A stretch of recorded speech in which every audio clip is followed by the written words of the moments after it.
الفيديو دوت تاني مرة يتصور علشان بعد ما صورته وانا شغال على المونتاج بتاعه حصل رفع تاني في الاسعار، فاتمنى من كل قلبي ان ما يحصلش رفع اكتر من كده وان الاسعار تستقر شوية. اولا لو انت عايز تشوف مراجعة كاملة للاس 23 اف اي موبايل سامسونج الجديد فقول لي دوت في الكومنتات علشان اعمل لك المراجعة ديت، ولكن انا النهارده جاي في الفيديو اقول لك رايي في الموبايل والتسعير بتاعه. النهارده 29 نوفمبر، سعر الموبايل موجود دلوقتي عامل 25 الف جنيه مصري. لحد امبارح 28 نوفمبر كان سعر الموبايل دوت عامل حوالي 22 الف جنيه، فانا كنت بقول للناس تلحق تشتريه بالسعر دوت، وكتبت بوست على فيسبوك ساعتها ان السعر تحفه قوي.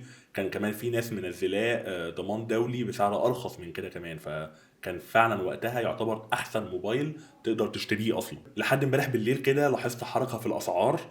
سعر الموبايل دوت رفع من 22,000 تقريبا بقى 23,000 وعليه باور بانك هديه، او 25,000 من غير الباور بانك. انما مع رفعه الاسعار اللي حصلت اللي هو وصل ل 25,000 كان لسه برضه في كذا جهاز، او واضح ان هم كانوا عدد قليل جدا اللي موجودين ب 23,000 وعليهم هديه. طبعا ده كله عشان العروض اللي عاملها امازون بمناسبه البلاك فرايداي والكلام دوت. المهم جيت اصور لك فيديو واقول لك وقتها ان الحق برضه اشتريه، علشان هو مليون في المية هيرفع. وبعد ما صورت الفيديو وانا شغال على المونتاج بتاعه خلاص النسخة 23,000 ديت ما بقتش موجودة اصلا، فعشان كده بصور دلوقتي تاني. المهم في السعر دوت انت هتاخد ايه من الموبايل؟ انت هتاخد تجربة كاميرا مشابهة جدا، او انت هتاخد تجربة كاميرات مقاربة جدا لنفس تجربة الاس 23 الترا اللي هي تعتبر احسن كاميرات بتعملها سامسونج، ويعتبر من احسن الكاميرات في اي موبايل في العالم اصلا. هتاخد برضو معالج سناب دراجون 8 جن 1، وفي ناس كتير علقت على المعالج دوت وانا ما فهمتش تعليقهم عليه، يعني كانوا بيقولوا ان الجهاز دوت بيسخن او معالج حرارته بتعلى شويه.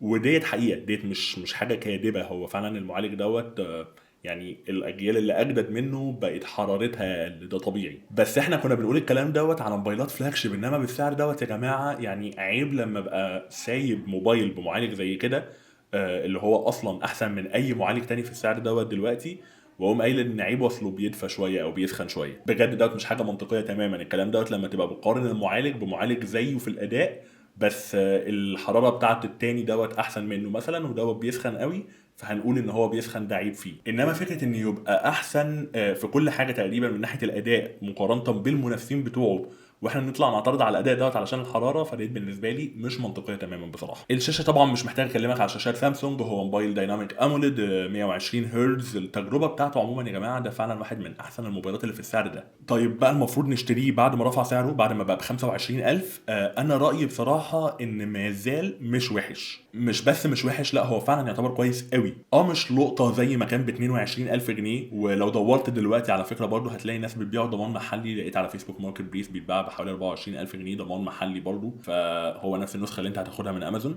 لما تيجي تبص على المنافسين بتوعه هتلاقي ان اقرب حاجه ليه تقريبا الشاومي 13 تي. فانا بعمل الفيديو دوت علشان ارد على الناس اللي محتاره تشتري ايه في السعر دوت، اقول لك ان هو ما زال موبايل كويس. انا شايف ان انت ممكن تحط فلوسك فيه. هو دلوقتي بتتكلم في حوالي 500 دولار، سعره العالمي اصلا 600 دولار، يعني انت بتاخده في مصر هنا ارخص ما بتاخده في اي حته تانية في العالم. لما كان ب 450 دولار ده يبقى احسن كمان، انما لما رفع ل 500 هو ما زال حلو. 25,000 جنيه تقريبا هم حوالي 500 دولار او مش مكملينهم حتى للاسف، يعتبر فعلا مناسب على امكانيات الجهاز ده. مره تانية ما تنساش تقولي في الكومنتات لو انت فعلا عايز تشوف مراجعه كامله للموبايل ده. وبس كده، لو حبيت نوعيه الفيديوهات القصيره ديت كده قول لي في التعليقات. وكان معتاد كان معاكم احمد كمال، استنوني في الفيديو الجاي.